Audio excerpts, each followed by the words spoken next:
Catherine Gibson. Hi, how are you? Hi, been to Agne. Happy Monday. Marie Lauren Design. Hi. Josephine. Skyly 3733. Hi. Erin Chris. Hi, how are you? I hope I'm pronouncing all these names correctly. Happy Monday. Happy Monday. Dan Buettner. Hi. Hi, where are you? Dan Buettner. If you don't follow Dan Buettner, please do. He's a great friend of mine. He started all the Blue Zone writing. We've done several stories together. So I love Dan Buettner. Tiffany Belford, hi from Michigan. Hi, everybody. Hi from rainy LA.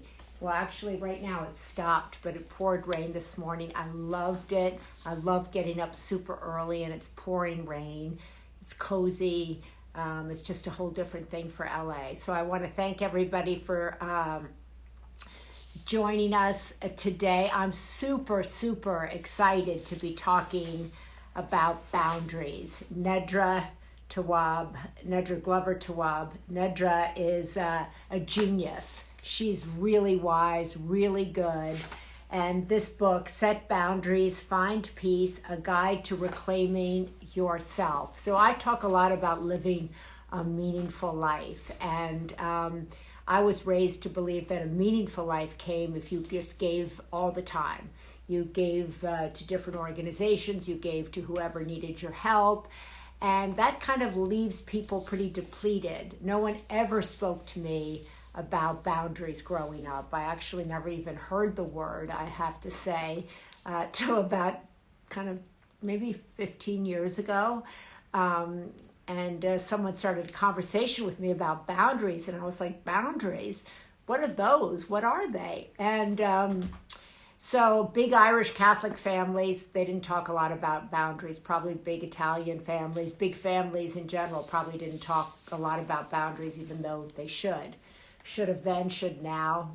It's a really good conversation, an empowering conversation to have, and really important to have it with direction. So have it with an expert before you have it with someone you're trying to establish boundaries with. So anyway, hi. Hi. Congratulations, Nedra. Thank you. Thank you. So exciting. I was just explaining your new book. It comes out tomorrow. I got it over the weekend, and I have been devouring it. I've dog-eared it all the way through. I've just written a lot about it. We could have a long conversation, but I'm so glad that you made time to hop on here to talk to all of us today. How are you feeling on the brink of a new book coming out? I am so excited. I was just adjusting my volume. I'm so excited because the feedback so far has been so positive.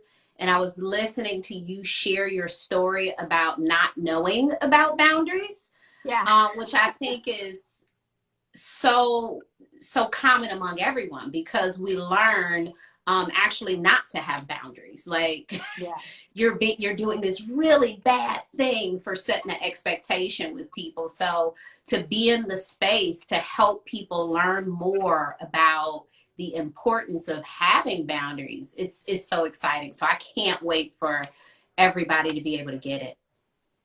So I think what's really great here is you say that this is a guide to reclaiming yourself, and you say setting boundaries actually enables you to find peace within.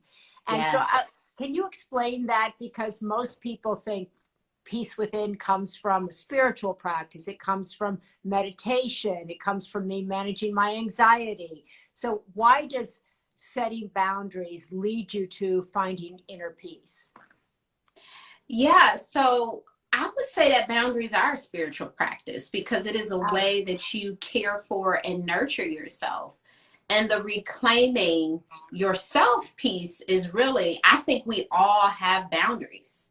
We're just afraid to articulate them to other people. We're really afraid to hold the boundaries with other people. But I think we all have boundaries. You're a mom, I'm a mom. And I remember around that 2-year-old mark, kids start expressing their boundaries, right? No, I don't want to do that. Take this off of me. I don't, like all of these things. And it's really up to the world around them to appreciate and maybe listen to the reasonable boundaries that they may have. Right. But in many cases, kids are told it's not okay for you to have these boundaries. You have to do what I say. And so we develop this people pleasing of, oh my gosh, if I don't do exactly what everyone is saying and wanting, I will not be loved. People will be upset at me. They'll be mad at me. And so we lose the boundaries, but they're in us. And so this book is really about reclaiming what you already know that you want. That's so well. I love that you put it as a spiritual practice. You write in the book, Nedra, that so many people come to you with terrible anxiety and depression, and that what you actually discover underneath of that is that they just don't know how to implement boundaries. So explain the correlation, if you could, because we're seeing record cases of anxiety, right? What is the relationship between anxiety and boundaries? Yeah, so anxiety is so much of therapy. That's the number one reason that people go to therapy. And in that, we start to talk about triggers. And a lot of the triggers, it's like, so you get really anxious when it's time to, you get really anxious when your boss gives you more tasks on top of tasks without extending your hours. Oh, you get really, so all of these things, it was like, oh, okay, I hear that there are boundaries needed. It sounds like you're not enjoying these things. And I wonder in these spaces how you can create more limitations on how people are able to use your time. How can you create more expectations around what people can do in their relationships with you? And one thing about anxiety is when people are feeling really anxious, their mind goes to the worst case scenario. Right. So if you have to set a boundary, it's like, I can't do it because they're going to say blank. And it's this whole terrible story, right? Like if I set the boundary, they'll cut me off, they'll ghost me, they won't talk to me anymore. But typically when we set a boundary, people typically say, okay. Like there's so many people we have relationships with that have boundaries with us. And we just say, yeah, and you talk in the book about kind of the types of boundaries that exist, kind of rigid boundaries, porous boundaries, and then healthy boundaries. And that most people think of when they hear the word boundaries, they associate it with somebody telling them no, just no. But that's not really what boundaries are. So walk us through kind of how do you get from porous, right, which is like people walking all over your boundaries, to actually healthy. And a lot of people said, I need help with family, I need help with adult children. So how do you kind of implement healthy boundaries that work for you and people you love? Absolutely. So porous boundaries, like you mentioned, they're weak boundaries, they're unhealthy boundaries. In those situations, you may have some codependency, enmeshment, or just people walking all over you or feeling like, oh my gosh, everyone's taking advantage of me. Rigid boundaries is when we've gone like super far with boundaries and we've put up these walls to keep people out. And so there is no vulnerability, there is no flexibility. It's just like, everyone is getting the same rule, no matter if the relationship is healthy or not.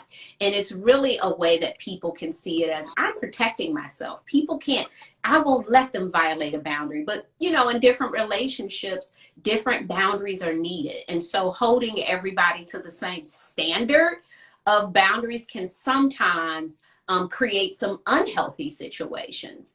And then with healthy boundaries, that's where we're able to say or at least actively implement the boundaries. So you mentioned family relationships and adult relationships with children. The hardest areas for most of us to set boundaries is with the family. And that's because we have roles. Like you have the role as little sister or oldest sister and mother, grandma, like people have an identity built for you around this role. And so if you've been doing something for a really long time and now you get to the point where I don't want to do this anymore. I don't want to be the, the vacation planner anymore. Right, Just right, saying something about that, it can be like tragic to everyone because you've done this for 15 years. right, And year right, 16, you're like, I'm out of it. I want to go, but I don't want to plan. Right. And right. But so just saying that sometimes is like, what will they think?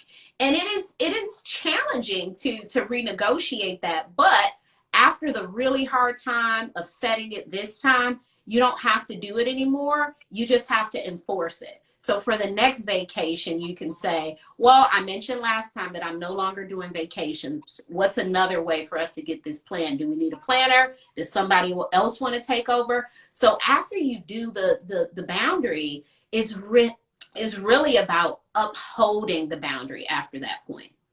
you write in here, which is what I think I want people to know is so good. You help people kind of map out how they can say what they want to say. Because so many people kind of, when you go to say what you want to say, you get nervous. You don't know how, you don't have the words. You don't want to offend people. You say that people often ask you like, well, I don't want to be guilty. I don't want to make people feel bad. And you said there are no boundaries without guilt, right? Mm-hmm. But that you really help people walk through, write down your boundary using the I statement. I need, I would like, I expect. Do not use the word because. These are all things, how do you share your boundary? Writing things down, practicing, and then being able to have the right words. How important is that?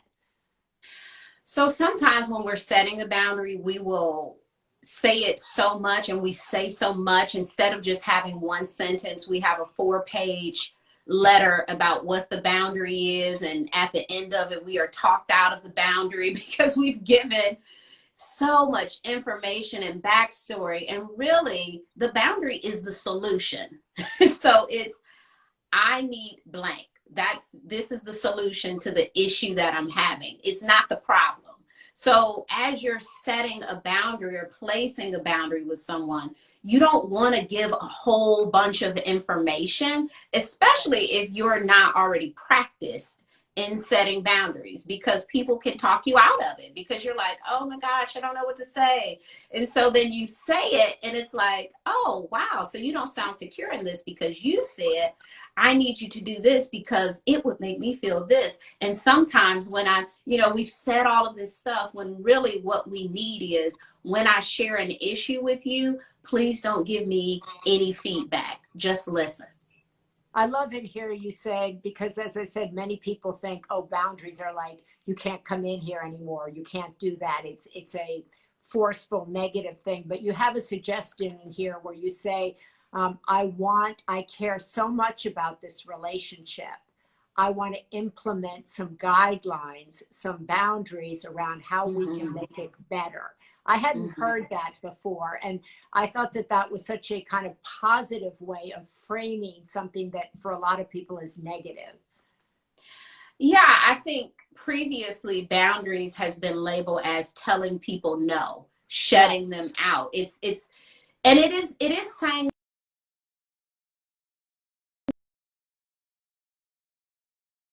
or what would help you function better in a relationship. And it's not just for you. It's for the health of the relationship. It's for both of you to be in a healthy relationship with each other, because you're not going to be the only person with boundaries. They have boundaries too. You may have a boundary of please show up on time, and their boundary may be please don't call me after 10 p.m. So it's a respecting of each other's boundaries. It's not that you're the only person showing up in the relationship with boundaries. It's that we have boundaries, and these parameters make our relationship healthy. So you're trying to, and it seems to me in a very great way, taking the negativity out of boundaries and the discussion about it and making it, as you said, a practice, in a way, a spiritual practice and a positive thing for everybody that's involved in it, really. Yeah. And I think it's, one of the ways that we know that we need boundaries in a relationship is based on how we feel during those interactions. when we are in social events with people, when they text us, like what emotions come up. Like if you see a text from someone and your reaction is like, oh, well, Yeah. what's causing that sort of reaction and what can you do? Is there something in the relationship? Like perhaps this is the person who only texts you when they have a problem. And so perhaps saying something like, I noticed that you only text when you have an issue. Can you just text me like something happy? Like every day, just text me like a gratitude thing so we can mix it up a bit. Right, but then someone's like, "Oh my God, they're going to get so offended if I say that," and I don't want to say that. And then you write, then resentment comes in, right? And so Yeah. being able to actually say your truth and having somebody accept it and go, "Oh, I didn't realize that I was doing that. Check, I'll send you something positive as well." You're saying that a lot of people don't realize what they're doing until it's brought up for them. Absolutely. I think sometimes we do things like, if I blink a lot, I may not realize it, but someone looking at me could say, wow, you blink, more than the average person. Or, you tend to, be a little negative when you talk about this thing. Sometimes we don't notice that because we're not always in introspection mode. We're just, in a relationship and we're doing stuff. And it doesn't mean that the person is negative with everyone. It could be that they have a certain interaction pattern with you.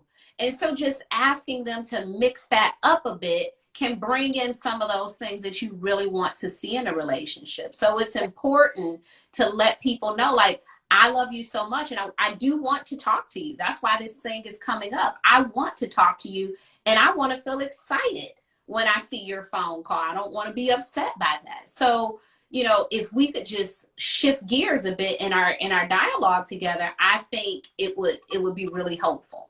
You talk also in the book about the kind of 6 areas that boundaries should be implemented in, right? There are sexual boundaries, there are financial boundaries, and then you also talk about exercises in here to help you implement those in every area of your life. Are you saying that that kind of being able to do that in every area of life will give you a peaceful life, will help you live what I always talk about, a meaningful life, will actually free you up to live the kind of life you want to live, to give back the way you want to give back?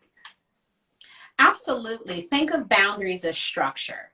And so for these very areas of our life, we need structure. We can't live in a way where we don't even have self rules, right? Like a self rule could be brushing your teeth every day. Like it doesn't have to be this big thing of I will never eat. It could be that, but it could also be making sure that you are making time in your day for yourself. That could be a boundary to wake up and meditate for 20 minutes. That could be a self boundary. And so we do need boundaries in different areas of life. We need boundaries with social media and technology, with work, our friendships, romantic relationships, family, with ourselves. We need boundaries in all of these areas because they provide some sort of structure as to how to operate in these situations. And Nedra, isn't it become more and more difficult with this 24-hour kind of work life that we're all in? Everybody's at home. Several of the questions that I looked at on my page were people saying, I'm getting paid from my job. I like my job, but now I'm kind of on my job 24 hours. I'm Zooming all the time. So how can I actually say to somebody to put a boundary up on that? Well, the boundary in those work situations, sometimes it is us really implementing the boundary and not asking other people to do anything, but it's us leaving our phones in a room separate than where we are. It is us saying it's 5 o'clock, I will not look at the email anymore. It is us saying I'm not working on Saturday and Sunday. And if that is not respected, you can put a note in your email signature and say, hey, I do not work on weekends. I'll be back Monday at 8 o'clock. Or you can send people a message just to let them know for some accountability.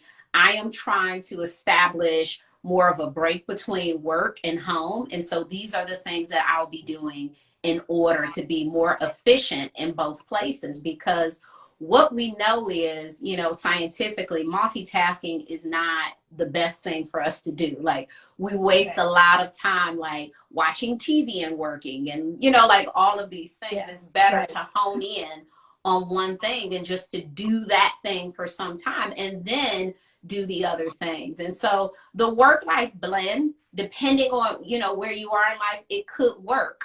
But when it is not working, think about those places that you want to place some boundaries. I let several people here were like, yes, I'm definitely struggling in the, you know, workspace. My weekends are for me. I try not to work. That people have trouble kind of implementing these kinds of boundaries. Mm-hmm. The other places I said that a lot of questions were people saying, you know, my adult kids.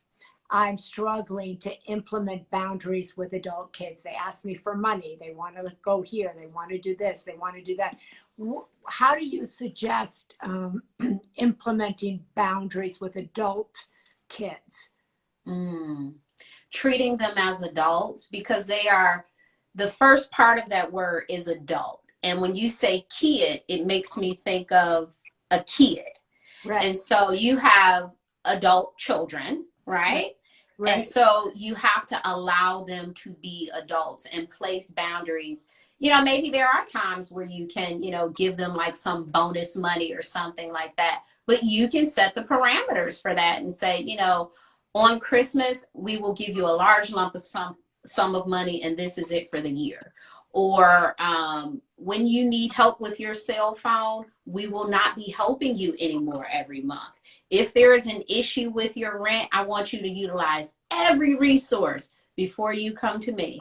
You know, just thinking about these other things and really helping them to be more independent.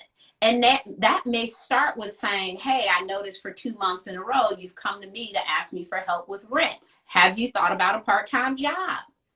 You know, take yourself out of the equation, because I think that's where that codependency starts to build, when you're like, I am their only person. I am the only resource. And there are so many resources. And there's so a woman really, here saying, I can't say no to my children. I just can't say it. Or other people saying, how do you set boundaries with in-laws? I mean, these are all, I mean, the good news is that I want all of you to understand that she goes through all of these things in her book. She goes through, you know, setting boundaries with your parents as the kid, parents setting boundaries with their adult offspring, boundaries in friendships, boundaries in work, boundaries with finances. She has an exercise in here, kind of what's on my plate, which I thought was really good. To kind of take a step back and think about what's actually on your plate. Don't people come to you and they don't even know what's on their plate? Yeah, they don't even realize how many things they're doing for other people and the small amount of things they're doing for themselves, because we get into the spirit of, I have to help, I have to help, I have to do more. But how do we, especially with adult children, even with smaller children, what's age appropriate and what can they do? Are we being supportive, or are we enabling behaviors that a person can do on their own? And that person who said, I can't set boundaries with my kids, that is a mindset. And so now we have to talk about this idea that you think you can't when you can, because in some ways you are choosing not to, because you're making it such a thing that it's impossible. It's not impossible. You may not be ready. You may not know how. You may fear getting started, but you have the ability to set boundaries with your adult children. And all parents want their kids to be able to take care of themselves. And so our role is to really help them do that. It's almost like you're a teacher. When you get a kid in 3rd grade, they come in at a certain point, and by the end of the year, they should be at a different space. And so you have to train them to get there. And as parents, you have to train them to get there. A lot of people saying I'm struggling with boundaries. Read this book, because this book goes through all of the for all of you who are saying, I'm struggling with in-laws, I'm struggling with kids. How do I say no? It's so hard. Mm-hmm. Yeah, it is hard. Mm-hmm. That's for sure. And she doesn't sugarcoat it. As you say in here, there's going to be guilt. So don't come to me and ask for no guilt. What I want to ask you also, Nedra, is like, as I said, I didn't grow up with any, I never even heard of boundaries. I never even Mm-hmm. heard of the word. And so is this a new thing, you know, or is it just, did it bypass all the big Irish Catholic homes, all the big Italian homes, all the big families, or is this, where did this come from actually? I don't think it's a new thing, but I think it's something that's coming to the surface. We may have heard it just like a little tiny bit 20 years ago, just like little droplets of the word boundaries. And it was kind of like, what is that? You know? And then now it's like people are starting to understand, like, this is the piece that's missing in my relationships. Even with the mental health piece, with the anxiety and depression and how boundaries play into that. I've spoken to so many therapists who have said, oh my gosh, like, this is the thing that's been missing. We've been teaching people how to meditate. We've been teaching them how to identify their triggers. But how do we get rid of the trigger? Like, let's help people get rid of the trigger. Like, that's really a beautiful way to deal with the anxiety, because that, we can't get rid of all anxiety, but that's a piece of it that we can manage. The relationships that's causing anxiety, that's where we can hop in and say, oh, I can manipulate this trigger a bit and maybe not feel as anxious in this situation. Do you think this is also because we now have kind of, you know, no boundaries in a way with how we live? You talked about boundaries being structured. So people are in their homes and they're living on social media and they're working 24/7 and everything is just fluid, right? It's just all over. You know, when I was growing up, you know, it was really structured, you know, and also when you went to work, you went in a structured job, you worked your way up. Now everybody's like a year here, over here. You know, relationships are really all over the place. The way people are living, people are spending their time, more time communicating in social media and less time knowing how to communicate with a real live other person. Is it the timing of where we are in our world? You know, I think that boundaries existed, but we didn't call them that. I remember my grandmother having plastic on her furniture, which I consider a boundary. It's like, don't mess my sofa up. My grandfather, he has had the same carpet for 30 years. It's white carpet. And as soon as you walk in the house, you have to take your shoes off. It's the rule. Take your shoes off. There's white carpet here. So I consider that a boundary. And that's, you know, that's been around a really long time and everybody respects it. If I take anybody to my grandparents' house, I'm like, take your shoes off. You know, it's like I walk in with their boundary on my mind. So it's one of those things that I think that we've been engaging in boundaries work, and now we have a term for it and we know how to apply it. So that used to be kind of respect or rules. And it's a new word, and also kind of you're viewing it as a spiritual practice, as a self kind of not improvement, but a self-love in a way. That if you have boundaries, you teach people how you want to be treated in all these areas of your life. Absolutely. And I think a lot of times people think, oh my gosh, boundaries are so mean. Like, you can't tell people how to treat you. And it's often coming from a person who is being mean to you, and you're concerned about being mean to them by saying, hey, please stop being mean to me. Like it's not one of these things where you're setting boundaries always in these situations with very gentle, delicate people. You're setting them with people who also have boundaries with you. And so they're already empowered. So just take a little bit of that and be courageous enough to repeat your boundaries to them. And you talk about doing it in very small ways in the beginning. I loved your suggestion in there, like even a small way of, like, if someone mispronounces your name, or if if you're in a restaurant and the food comes and it's Mm-hmm. not what you ordered. I've always noticed, like, my son will say, like, oh, this isn't what I ordered. I'm always like, oh, I don't know, I'll just take whatever they give me. It's a also, maybe it's a generational thing or whatever, but that just gave me the strength to go, oh, I actually could say this Mm-hmm. isn't what I ordered without being rude, right? Mm-hmm. So I think many people, you have written about confusing trying to be nice with also having some self-respect, and like, this is not what I ordered and I'm not paying for this, but how you say it is what's important. Yeah, how you say it is very important. And it's not yelling, it's not screaming, it's not having some body language that displays that you're upset, but doing it in a very gentle way. And again, a simple sentence. I think when we say too much, it gives more of an opportunity for to be an issue in the wording. So just saying something as simple as, oh, this is not what I order. Can I have blank instead? What is your hope for this book? I mean, it's super exciting. It's your first book. You have Yeah. this huge Instagram audience. You've written for the Sunday paper. Thank you so much, which we love. Yes. And what is your kind of, if you close your eyes on the brink of your book launch, what is your hope Mhm. for this book? I hope that the people who need it have a copy to read, because there are so many issues in our lives that we think are external.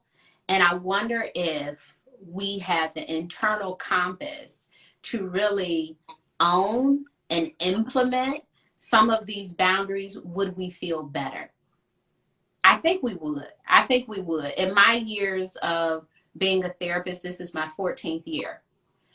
I have helped people just reclaim their voice, just be able to say to someone, I don't want to go to your party.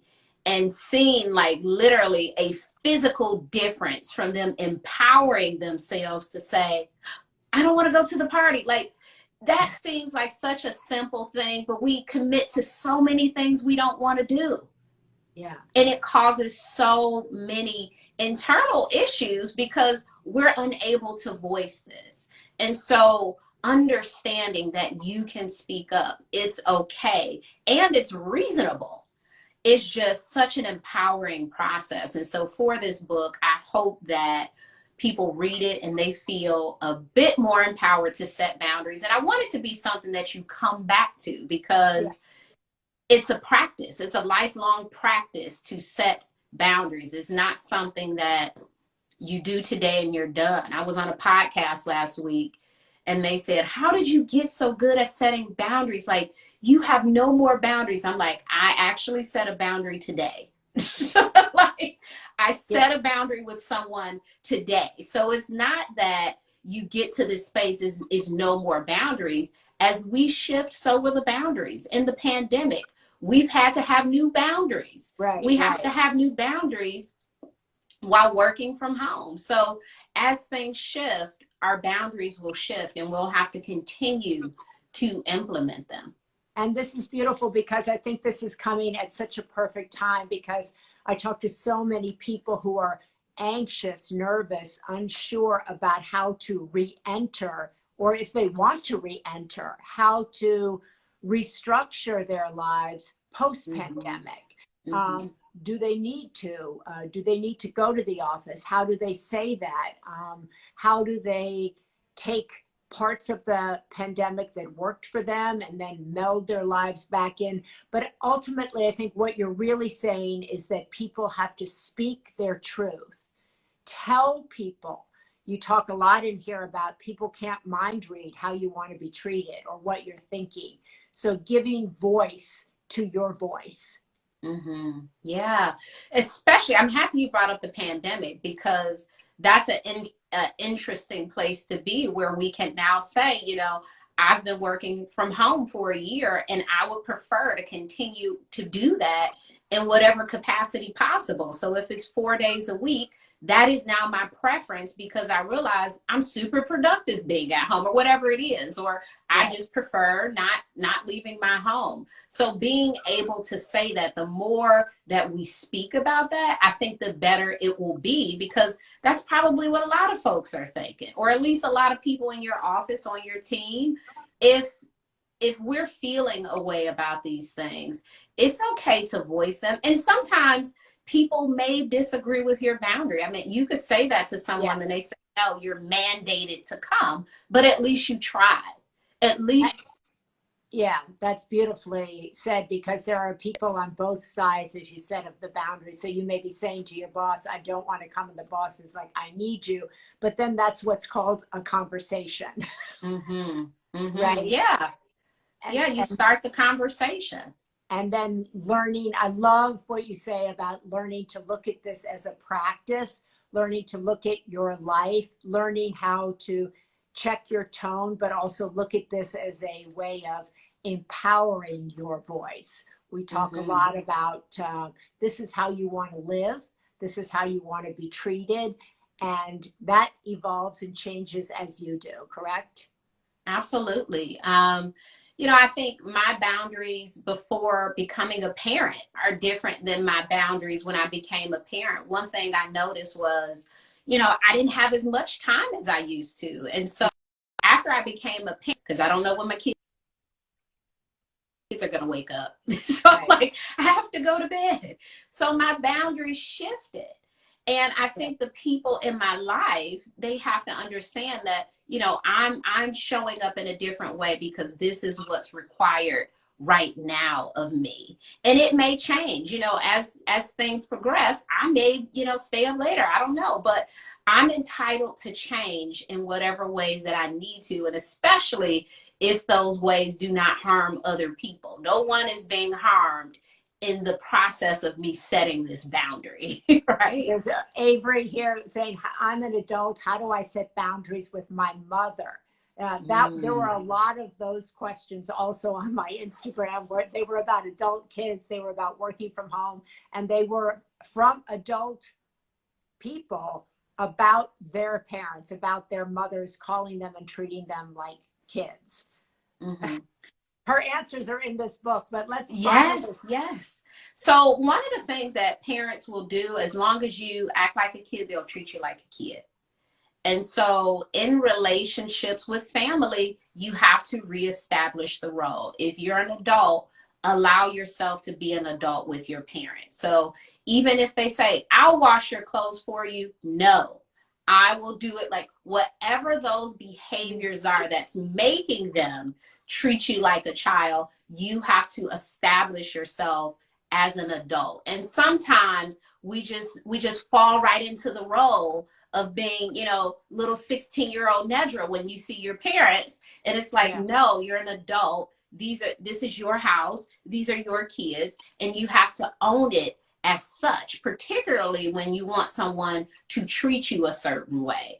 And so some of that is going to be you shifting your behaviors to be more in line with the adult role that you want them to respect.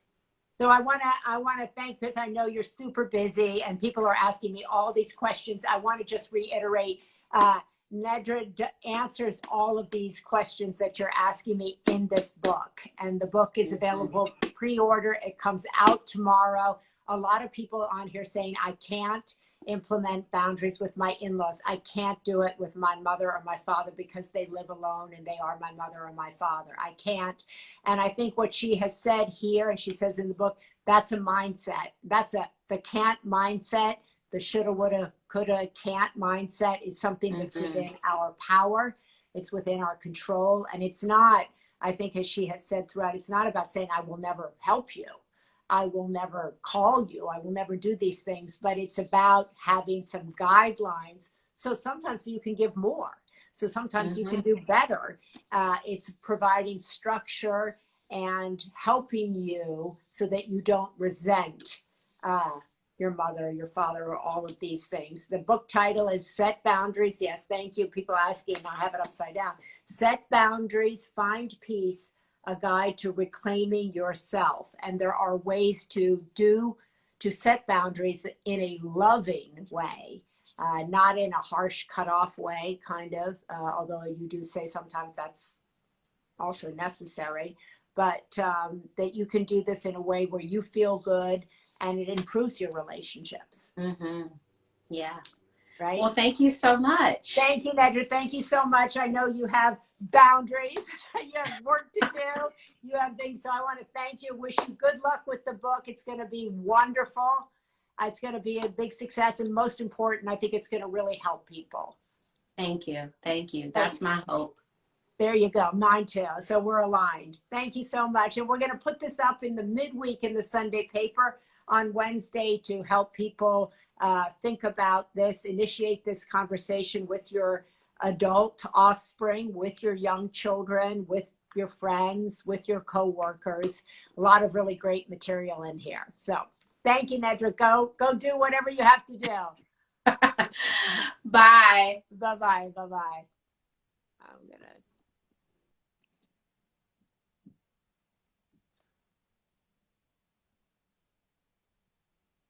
Okay, we want to thank her so much. I want to reiterate once again, the book is Set Boundaries, Find Peace, A Guide to Reclaiming Yourself. I often talk about living, as I said, a meaningful life, a life in which you can make a difference for those you love and also in the world, but you can only do that if you have structure, if you have a practice, if you are coming from a place of being filled up, not a place of being wiped out. And I think this was her ideas in here, her examples, her advice is really, really helpful, especially to those of us who grew up without boundaries. I learned a lot from reading this book, and I learned a lot from her advice. And so I hope all of you did as well. It's Monday. I hope you have a great week. I know a lot of people anxious about re-entering. Remember, use your voice, go at your own pace. And create the life that you want to live, a life that is meaningful, inspirational, and that gives back. Thanks so much for joining us.